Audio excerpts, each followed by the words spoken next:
한참 추워지다가 하루는 따뜻하고 다시 비가 오고 언제야 겨울이 되려나 궁금해지네요.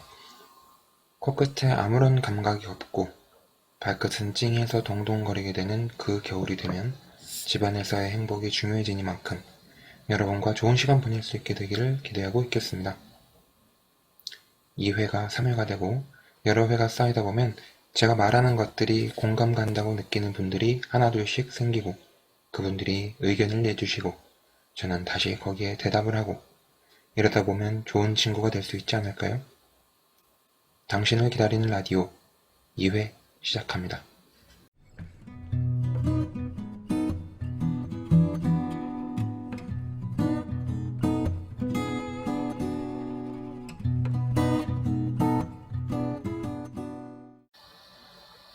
먼저 독서 모임에서 재밌게 흥미있게 읽었던 책들을 정리하여 여러분께 소개시켜드리는 책갈피는 펼치면 시작해보겠습니다.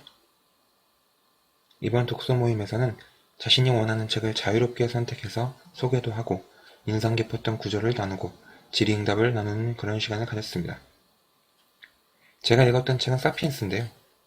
먼저 이 책의 중요한 내용 정리해드리고 다른 분들이 읽어온 책들까지 간략히 소개해드리도록 하겠습니다. 사피엔스라는 책은 유발 노아 하라리라는 이스라엘 사람이 집필한 책입니다. 이스라엘과 그 나라의 주된 인구 구성은 스스로를 유대인으로 부르는 사람들입니다. 말이 꽤나 복잡하죠? 유대인이면 유대인이지. 스스로를 유대인으로 부르는 사람들. 보통 유대인이라고 하면 완전 일반적인 백인의 이미지를 많이 생각하는 것 같아요. 저도 그랬고요. 근데 실제로는 그렇지가 않습니다. 중동에 위치하고 있는 만큼 중동 사람 특유의 그 매부리코 그리고 짙은 눈썹을 가지고 있는 경우도 있고요. 그리고 피부색도 굉장히 다양해서 특정지어 설명할 수 없을 만큼 이것저것에 분포하고 있거든요. 그래서 자신을 유대인이라고 부르고 남이 그 사람을 유대인이라고 부른다면 그 자가 바로 유대인이다 라고 스스로를 이야기한다고 하더라고요. 참 신기하죠? 이 유대인들은 상당히 이제 머리가 좋기로 유명하잖아요. 근데 현실적으로는 또 세계 각지에 뿌리내리고 있는 만큼 노동자도 많고 중산계층도 많은데 몇몇 알려진 사람들 특히 뭐 예를 들면 영화 감독으로 알고 있는 스티븐 스필버그에서부터 오늘 소개하고 있는 유발 하라리까지 그 몇몇이 눈에 띄면서 그들의 지성이 뛰어나다라고 평가가 붙는 것 같아요. 유발 하라리는 많은 유대인 중에 상당히 머리가 좋은 사람이었고 역사와 전쟁을 깊게 공부했던 사람이었습니다. 그래서 그가 집필한 도서들을 보면 역사와 중세 전쟁에 관련된 책들이 많죠. 그 중에서도 사피엔스는 역사를 쭉 자기가 공부한 대로 봤을 때 자신이 그 중에 느낀 점을 한번 쭉 풀어서 나열한 건데 이게 이제 사람들한테 폭발적인 관심을 끌어서 이력 세계적인 석학으로 발돋움하게 된 거죠. 지금도 세계 각지를 돌면서 강연을 하고 새로운 책을 집필하면서 지내고 있다고 합니다. 이 책에 대해서 평을 좀 하자면요. 인간을 로봇이라고 한번 보죠. 그러면 로봇이 만들어지기까지 안에 들어있는 부품들 하나하나가 어떻게, 왜 들어가게 된 건지, 그리고 그 부품들이 어떻게 맞물려서 그 로봇이 작동하게 되는지를 설명하는 하나의 굉장히 자세한 설명서 같은 느낌이 들었습니다. 그러니까 전자제품의 설명서 같죠. 책에서 나온 하나의 예시를 꼽아서 설명을 하자면요. 인간에게 예민과 짜증이라는 공격성이 생기고 그리고 그것이 병적으로 발현되기까지 어떤 일이 있었는가를 설명을 해주는데요. 아주 예전에 원래 따로 집이 없이 수렵이나 채집을 하던 시절에는 소유라고 할 것이 따로 없었잖아요. 가방이라고 만들 것도 없었고 보관을 할 것도 따로 정해지지 않았으니까요. 눈에 보이는 대로 집어서 과일을 집어 먹거나 줄기를 뜯어 먹거나 바로 보는 대로 집어서 먹고 끝나는 삶이기 때문에 소유가 없으니만큼 집착이라는 감정도 생기지 못했던 거죠. 근데 시간이 지나고 한 곳에 정착해서 살게 되면서 인간의 삶이 완전히 뒤집히게 된 거죠. 한 곳에 정착하게 살게 되면서 이전에 비해 굳이 돌아다닐 필요가 없는 만큼 그 사람들은 농사에 집중하게 되었거든요. 근데 농사라는 게 일반 채집보다 길에서 뭔가를 바로 줍거나 아니면 뭐 과일을 따먹거나 이런 거보다 노동시간이 엄청나게 더 필요로 하게 되는 활동이잖아요. 책에 따르면 수렵이나 채집을 하던 시절에 비해 농경사회에서는 훨씬 더 높은 강도의 일을 그리고 오랜 시간 할 수밖에 없었다고 하더라고요. 그리고 이제 농사를 하는 만큼 서서히 바깥 세상의 많은 정보에 대해서 무지하게 되고 자기가 키운 작물만 먹다 보니까 먹을 거의 가지수가 굉장히 줄어들게 되는 거예요. 우리가 이제 길거리에 나 있는 풀들에는 뭐 쑥이라던가 달래 같은 그런 나물도 있지만 정말 뭔지 모를 풀들도 많잖아요. 근데 과거에는 그런 것까지 다 먹는 음식에 포함이 되어 있었던 거죠. 음식이라는 거의 범위가 굉장히 넓었어요. 근데 이제는 자기가 주로 농사 짓는, 농사를 지어서 잘 나는 그런 작물들만 먹게끔 사람이 유도가 된 거죠. 그러니까 주식이라는 개념이 생긴 거고, 우리로서는 쌀이죠. 내가 주로 먹어야 하는 이 음식을 위해서 하루 내내 노동을 해야 하는 만큼 애착이 생기게 되는 건데요. 근데 이게 이 정착 생활이라는 게 모든 인류가 동시에 하나, 둘, 셋 하고 시작하는 게 아니잖아요. 그래서 이제 수렵하는 사람도 있고, 정착해서 사는 사람도 있고, 이렇게 섞여 있을 때, 당시의 수렵인들은 윤리나 뭐 도덕 같은 개념이 따로 없다 보니까 쌓여있는 정착인의 식량을 그냥 가져가려고 한 거고, 정착인은 그걸 뺏기면 자기가 먹을 게 하나도 없게 되니까 이전에 볼 수 없었던 공격성을 보이고 애착에서 집착으로 서서히 변화가 생기게 되는 거죠. 꽤나 설득력 있는 이야기였어요. 집착과 공격성이 생기게 된 계기잖아요. 방어가 생기니까 침입은 더욱더 난폭해지고 방어는 더욱더 필사적이 되죠. 이런 침입과 방어의 반복이 인간에게서 짜증이 발현될 수 있는 하나의 태엽을 만들어준 거고, 사회가 발전하면서 소유하는 물건이 많아질수록 이 태엽은 커지고 다른 것들과 맞물려서 이제는 병적으로까지 발현하게 된 거죠. 사피엔스라는 책을 읽으면서 가장 먼저 눈에 띄는 부분은 이런 부분이었던 것 같아요. 인간이 가지고 있는 수많은 특징들이 생겨진 그 역사 이전의 이야기들, 자연 속에서 동물로 살아가면서부터 만들어진 그 태엽들을 하나씩 알아가는 재미가 꽤나 쏠쏠했습니다. 그리고 제가 좋아하는 부분이 하나 더 있었는데요. 인간이 어떻게 지구에서 가장 강한 동물이 되었는가에 대해서 설명하기 위해서 끌어온 상호주관이라는 단어가 나오는 부분이 있었어요. 그 부분이 굉장히 좋았는데, 설명하자면 일단 이 개념을 설명하기 위해서 다른 두 가지 단어를 같이 사용하거든요. 객관하고 주관이에요. 객관은 사실 그 자체를 의미하고요. 주관은 객관에 사람의 시선이 더 씌워진 상태잖아요. 그리고 상호 주관은 여러 사람이 같은 시선으로 그 객관을 바라보고 있다는 것, 그리고 그 같은 시선임을 신뢰하고 있는 것을 바탕으로 하는 그 상태, 그것을 상호 주관이라고 합니다. 만약에 아무도 없는 방에 종이가 산더미처럼 쌓여 있다고 하죠. 종이가 쌓여 있다는 것 그 자체는 이제 객관입니다. 근데 그 쌓여 있는 종이가 돈이라면 어떻게 될까요? 그 종이에 가치가 있다고 보는 것은 주관이고, 그 이 종이를 사회에서 다 같이 가치 있는 것으로 본다는 하나의 시선, 그 신뢰가 상호 주관이거든요.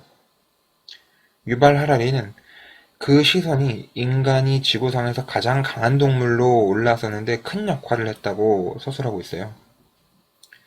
이 상호 주관이라는 게 단지 뭔가를 바라보는 그 시선, 비슷한 생각들, 이런 거에서 멈출 수가 없는 게 역사 이전의 원시인들한테 정말 큰 도움을 주었어요. 이런 거죠. 저 멀리 건너 산에 가다 보면 노란색 꽃밭이 넓게 펼쳐진 곳을 끼고 골목이 하나 나와. 근데 그쪽으로는 절대 가지 마. 호랑이나 늑대가 자주 나타난대. 이 문장을 보면 단순히 정보 전달이라고 볼 수도 있는데요. 이 역시 상호 주관의 힘을 보여주는 경우예요. 그 산에 한 번도 가본 적이 없지만 상상을 통해서 대충의 모습을 그려내는 것이 첫 번째. 그리고 그 위험하다는 것을 다 같이 신뢰함으로써 많은 사람들이 다치지 않게 되는 것이 두 번째 힘이죠. 이건 어떨까요? 우리가 내일 큰 물소를 발견하게 되면 너희 세 명이 먼저 앞에서 날뛰어서 시선을 분산시켜. 그러면 나랑 쟤가 옆에서 소를 공격할게. 이것도 내일의 사냥을 위해 작전이라는 하나의 작은 상호주관과 그리고 서로 작전대로 할 것이라는 신뢰라는 또 하나의 상호주관이 존재하기에 가능한 겁니다. 어떤가요? 이런 작전, 상상을 통해 가보지 않은 곳을 믿어주는 그런 신뢰, 이런 것들이 동물들한테 가능한 일일까요? 조금 더 시간이 지나고 물건을 가져다주면 그에 합당한 대가를 지불할 것이라는 믿음이 있었기에 상인은 본인의 거주지 주변에서만 장사를 하지 않고 훨씬 더 멀리까지, 심지어는 배를 타고 다른 대륙으로까지 이동할 수 있게 만들어줬죠. 회사는 또 어떻습니까? 우리가 다니고 있는 회사, 이 회사라는 것이 만질 수 있는 존재였나요? 우리는 그것을 실제로 눈으로 확인할 수 있나요? 하지만 우리는 그 회사가 실체가 있다고 믿고 수천 명, 수만 명까지 모여서 하나의 프로젝트를 수행하기 위해 노력하죠. 이 밖에도 종교, 법, 국가, 모든 것이 상호주관입니다. 실체가 존재하지 않는데 우리는 이것이 있다고 믿고 있죠. 그렇기 때문에 상호주관이 다른 어떤 다른 어떤 동물보다도 인류를 지구 최고로 이끌어주는데 중요한 역할을 했다고 느껴질 수밖에 없는 거죠.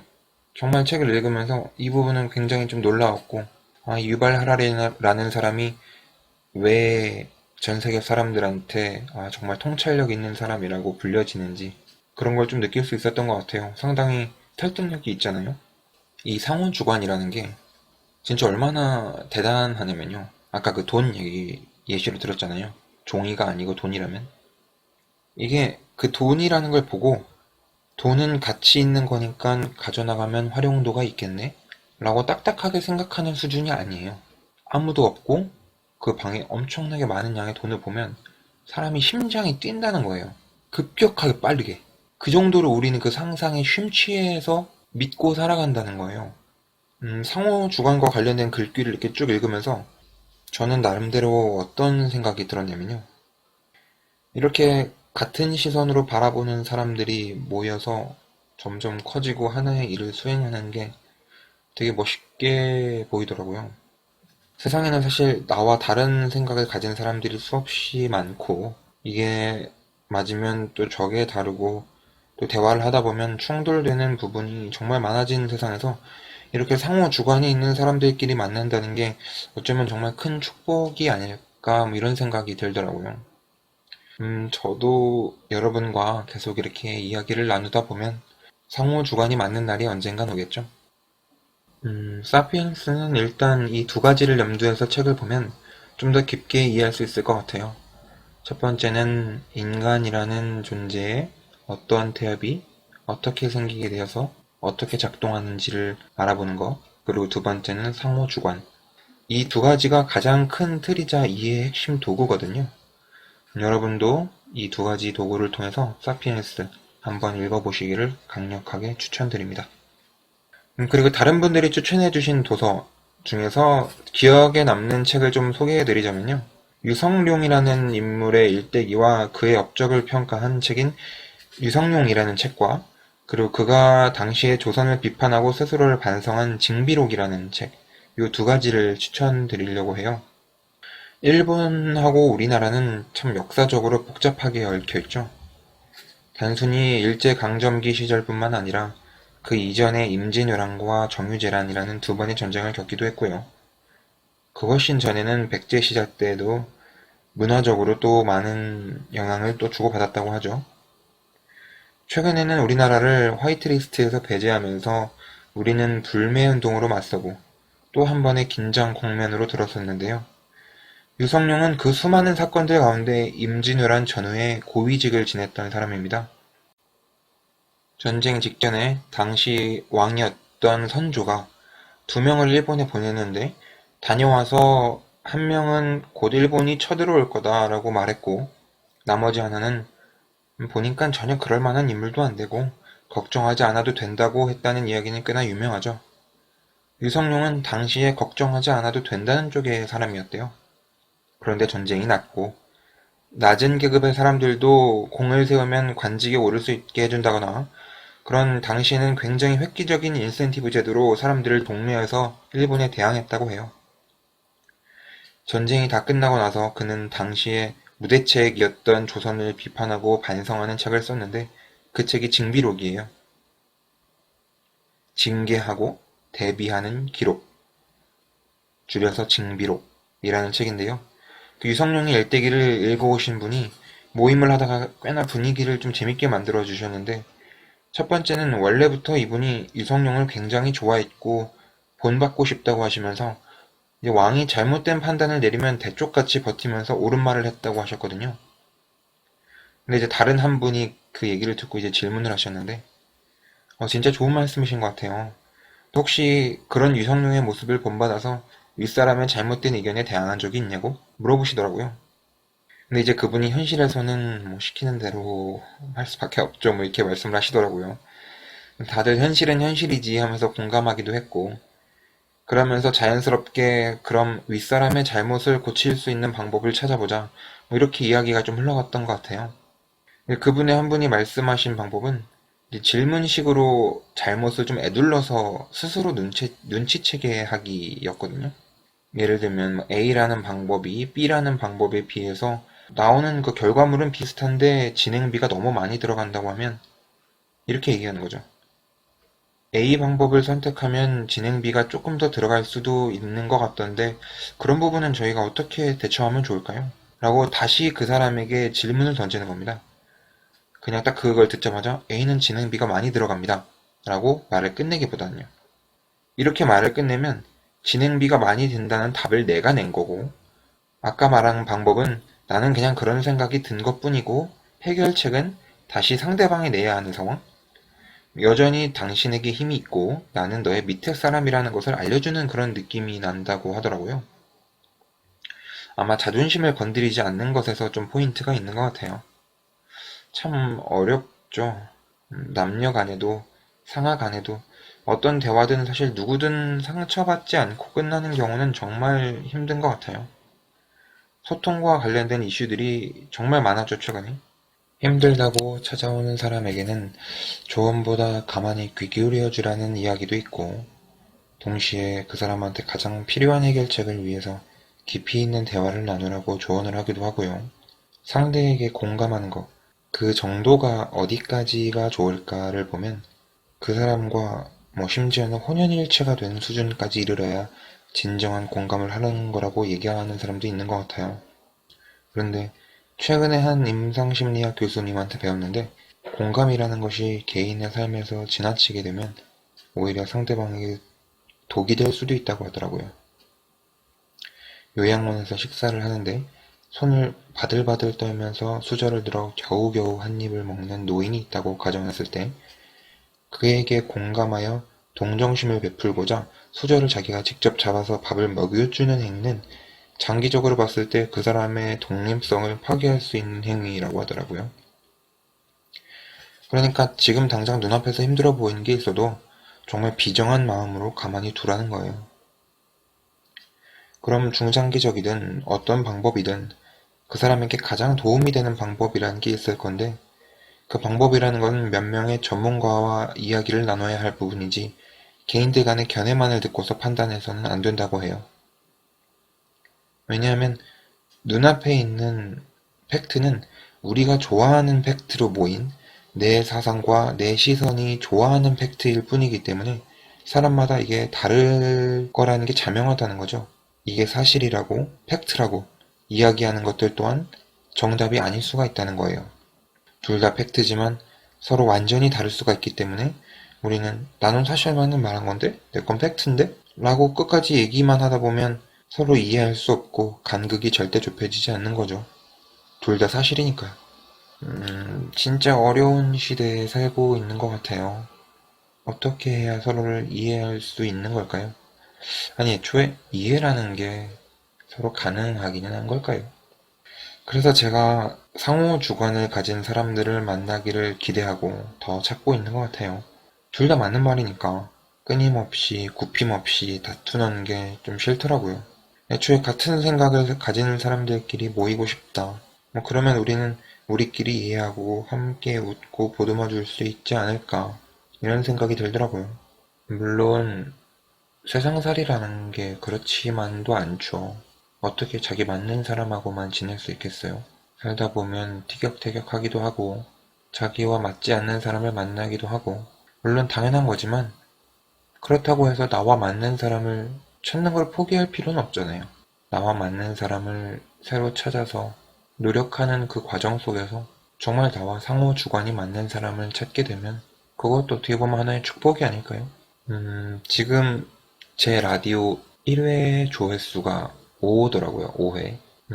제가 들락날락 거려서 5회가 된 건지, 어쩌면 다른 분이 들어서 5회가 된 건지, 잘 모르겠지만, 근데 저랑 비슷한 생각을 가진 분들이 하나둘씩 모였으면 좋겠어요.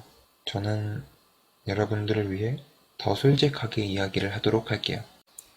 이야기가 살짝 옆으로 빠졌는데요. 모임 중에서도 인물의 과거 업적도 업적이지만 아무래도 현재 우리가 어떻게 그의 삶을 좀 따라갈 수 있을까? 실제로는 어떨까? 이런 식으로 자연스럽게 얘기가 옆으로 빠졌던 것 같아요. 사실 유성룡이라는 책도 굉장히 좋지만 한 가지 더 추천드리고 싶은 거는 사실 징비록입니다. 징계하고 준비하는 기록이거든요. 스스로 임진왜란을 되돌아보면서 우리는 어떤 잘못을 했다. 그리고 어떻게 준비를 해야 한다. 이런 식으로 나름대로 사후의 분석을 다룬 책이에요.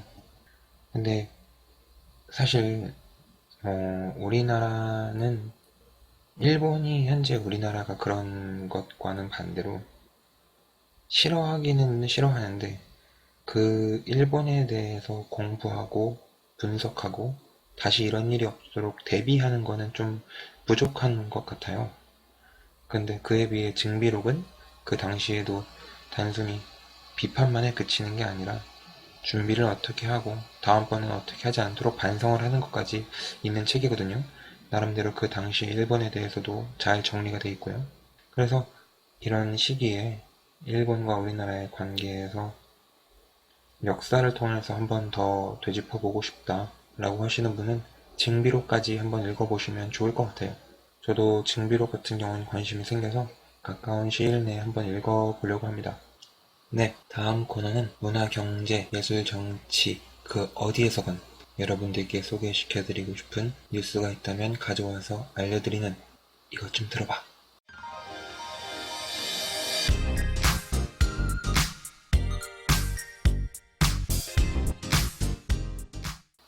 이번 주 소개하고 싶은 뉴스는 가수 빅뱅의 리더 지드래곤과 브랜드 나이키의 협업으로 나온 운동화가 굉장히 선풍적인 인기를 끌어서 그 매장 앞에서 캠핑을 2박 3일 하고 있다는 그런 뉴스를 접했어요. 최근에는 뮤지션의 영향이 정말 커진 것 같아요. 예전에 그 뮤지션의 활동 범위는 주로 TV 아니면 흘러나오는 이어폰 거기에 한정돼 있었거든요. 요즘은 정말 넓어졌어요. 그림을 그려서 전시회를 하던가 옷을 만들거나 가게를 열거나 하는 등의 활동 영역을 상당히 넓힌 그런 모습을 보여주고 있는데요. 그 중에서도 지드래곤 같은 경우에는 특히 패션 쪽에서 두드러진 영향력을 보여주었던 것 같아요. 지드래곤이 군대를 가고 나서 유행이 멈췄다는 이야기가 돌 정도로 그의 스타일은 정말 주목을 많이 받았죠. 저도 이제 학생 때부터 빅뱅 노래 즐겨 듣기도 하고 열광하면서 자라온 만큼 그의 발자취를 좀 알고 있는 편인데 샤넬에서 지드래곤의 센스를 눈여겨보고 컬렉션에 자주 초대하고 상품들을 꾸준히 보내주었던 것은 그동안 봤던 아이돌의 모습과는 정말 많이 다른 모습이어서 꽤 놀랐던 기억이 있어요. 요즘에는 연예인들도 패션에 대해서 정말 더 많이 신경을 쓰고 있지만 지드래곤 전까지만 하더라도 아이돌은 사실 단체로 입고 나오는 그 유니폼 같은 느낌의 옷을 입고 나왔지 그렇게 개성 있는 옷을 입고 다니지 않았거든요. 그렇게 패션의 어떻게 보면 아이콘이라고 할 수 있는 지드래곤이 이번엔 전역 후에 첫 번째 행보로 나이키와 콜라보를 해서 신발을 출시했는데요. 그 신발이 나이키에서의 그 정가는 20만 원을 조금 넘는데 그것을 소비자들이 다시 다른 사람한테 되파는 리셀. 그 리셀을 할 때는 가격이 천정부지로 올라서 1000만원까지 올라갔다는 거예요. 뭐 전문적으로 리셀을 하는 사람들도 있고 그런 신발을 자기가 신고 싶어서 판매를 기획한 매장에서 몇 날 며칠 캠핑도 하고 그러는 거죠. 이게 구매 방식이 좀 독특한데요. 라플이라고 하기도 하고 드로우라고 하기도 하는데 추첨 뭐 혹은 제비뽑기라는 뜻이에요. 이게 두 가지 방법으로 추첨을 하는데요. 첫 번째는 오늘 소개해드린 기사에서처럼 매장에서 줄을 서서 받는 건데 그 받는 게 신발이 아니라 일단 제비를 받는 거예요. 아니면 뭐 이름을 기록해 놓고 나오거나요. 그럼 이제 얼마 있다가 연락이 가는 거죠. 됐다거나 아니면 떨어졌다거나. 그리고 또 한 가지 방법은 인터넷에서 추첨을 하는 방식인데요. 이제 보니까 보통 오전 10시에서부터 12시까지 추첨을 받아요. 한 사람당 당연히 한 번씩이죠. 이렇게 추첨을 넣으면은 12시에 끝나고 나서 2시쯤에 이제 발표를 하거든요. 그러면은 2시에 되자마자 4시까지는 꼭 돈을 넣어줘야지 구매가 완료되는 거예요. 안 그러면 그땐 또 그 권리가 사라지는 거고요. 일반적인 신발들처럼 전국 어디에나 이제 있는 게 아니고 딱 정해진 수량을 이렇게 추첨을 해서 파니까 원래 있었던 인기, 원래 있어야 할 인기보다 훨씬 더 높게 그 인기가 생기는 것 같아요. 힙합 가수, 미국에 있는 한 힙합 가수가 나이키 운동화와 콜라보를 했는데 그 신발이 최근에 이제 150만원까지 올라갔었거든요. 그때 저는 추첨해서 떨어졌고요. 근데 그렇게 몇 번 떨어졌어요. 근데 이번에 지드래곤 신발을 나왔는데 디자인이 꽤 괜찮더라고요. 저도 이제 응모를 또다시 했죠. 기대 하나도 없이. 근데 저 이거 됐어요. 진짜 너무 깜짝 놀랐어요. 그렇게 떨어지더니 이걸 주네 싶더라고요. 근데 이게 조금 신기한 게 저 그 전날 꿈을 좀 꿨거든요. 연예인들이 꿈속에 엄청 많이 나왔어요.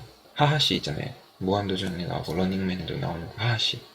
하하씨가 저한테 오더니 야, 너 왜 이렇게 발냄새 나? 너 발 좀 봐. 막 이랬거든요. 그래서 제 발을 보다가 깼어요. 근데 그러고 나서 이제 일어났는데 뭔가 좀 기분이 좀 이상한 거예요. 그래가지고 이꿈 뭐지? 하고 있는데 그날 당첨이 되더라고요. 진짜 너무 신기하고 꿈이라는 게 가끔씩 저는 이상하게 좀 맞더라고요. 가끔씩 꿈 꾸고 나면 로또도 사고 그러는데 5천원짜리 자주 당첨돼요. 완전 뭐 대박을 타지 못하지만 네 그렇게 가끔씩 되더라고요. 저는 이제 이 신발을 신으려고 산 거거든요. 사실 이쪽 세계에서는 리셀이라는 게 좋은 시선만 있는 건 아닌가 봐요. 나이키 신발을 소장하려는 사람들이 있더라고요. 신기 위해서가 아니고 나름의 장식 아니면 수집품의 개념으로써요. 그래서 이제 이런 리셀이니 가격이 100만 원이 넘고 1000만 원이 되는 이런 일이 있는 건데 이게 시장의 원리니까 개인의 자유고 뭐라고 할 수는 없는 건데 신지도 않을 거 수집해서 가격만 올린다. 뭐 이런 사람들은 리셀을 하는 사람들에게 꽤나 불만을 가지고 있더라고요. 이번에 이거 저 되고 나서도 친구들이 바로 물어보더라고요. 너 이거 얼마면 팔 거야? 이렇게요. 저는 그 1000만 원짜리 버전은 아니어서 그 정도는 아니지만 만약 이게 진짜 1000만 원짜리 그 버전이었다면 어땠을까? 라고 상상해보니까 진짜 그 정도면 팔아야 되는 거 아니야? 이런 생각도 들고 어느 가격부터 난 팔고 싶어 할까? 이런 생각을 하다 보니까 뭔가 생각이 좀 복잡해지더라고요. 그렇게 비싸게 되는 신발을 신는 게 더 멋진 거 아닐까? 돈을 얻고 다른 걸 하는 게 나은 걸까? 이 정도 돈이면 내 마음이 바뀌는 걸까? 뭐 이런 생각들이요. 예쁜 물건을 샀는데 그 물건이 갑자기 가격이 올라서 되팔 수 있게 된다면 여러분은 얼마 정도부터 팔기 위해 내놓을 의향이 있으신가요? 이것도 나중에 의견 한번 알려주세요. 궁금합니다. 자, 마지막 코너죠. 이번 주 내가 가보고 싶은 곳, 놀러갈 만한 곳들을 소개해드리는 짤막한 코너. 주말에 뭐하지? 같이 놀자.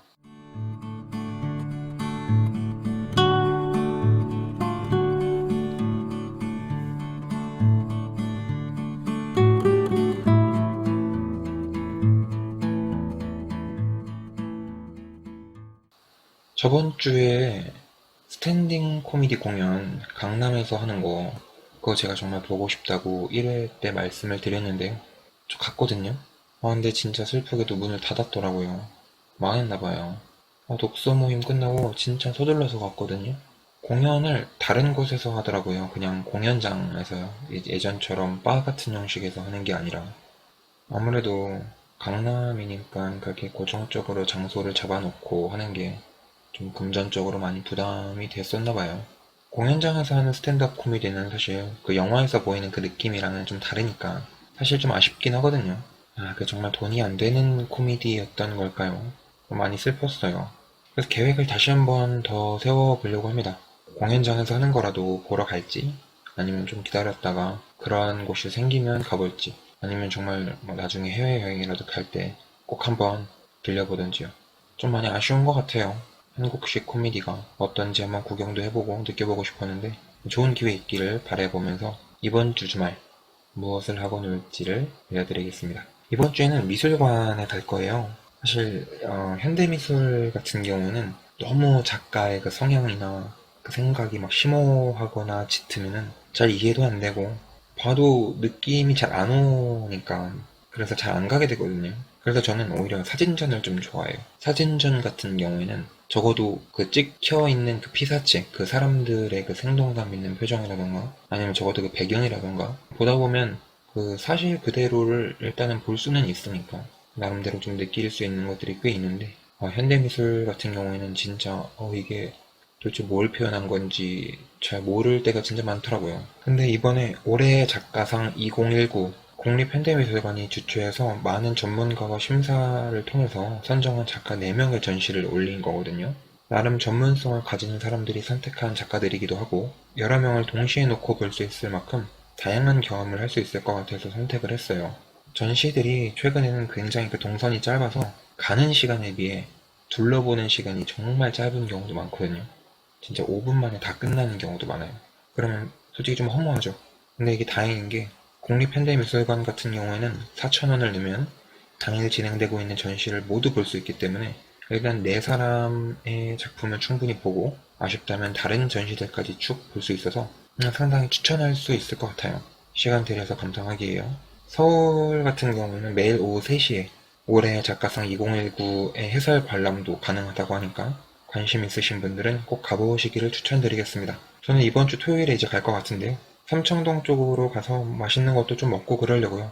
날씨가 추우면은 그쪽에도 칼국수나 수제비 굉장히 유명하죠. 뭐 날씨가 그렇지 않으면은 또 그때에 맞춰서 그쪽이 요즘 블루보틀이죠. 외국에서 들어온 커피숍도 하나 들어온 모양인데 거기도 한번 가볼까도 생각 중입니다. 혹시 마주치게 될 수도 있지 않을까요, 여러분? 기대됩니다. 여러분도 즐거운 주말 보내시길 바랄게요. 자, 오늘 방송은 여기까지입니다. 한 주간 어떤 일을 소개해드릴까 생각하면서 보내는 삶이 나름대로 꽤 재밌는 것 같아요. 내가 겪은 일, 생각했던 것들을 얘기해줄 사람이 생기는 느낌이랄까요?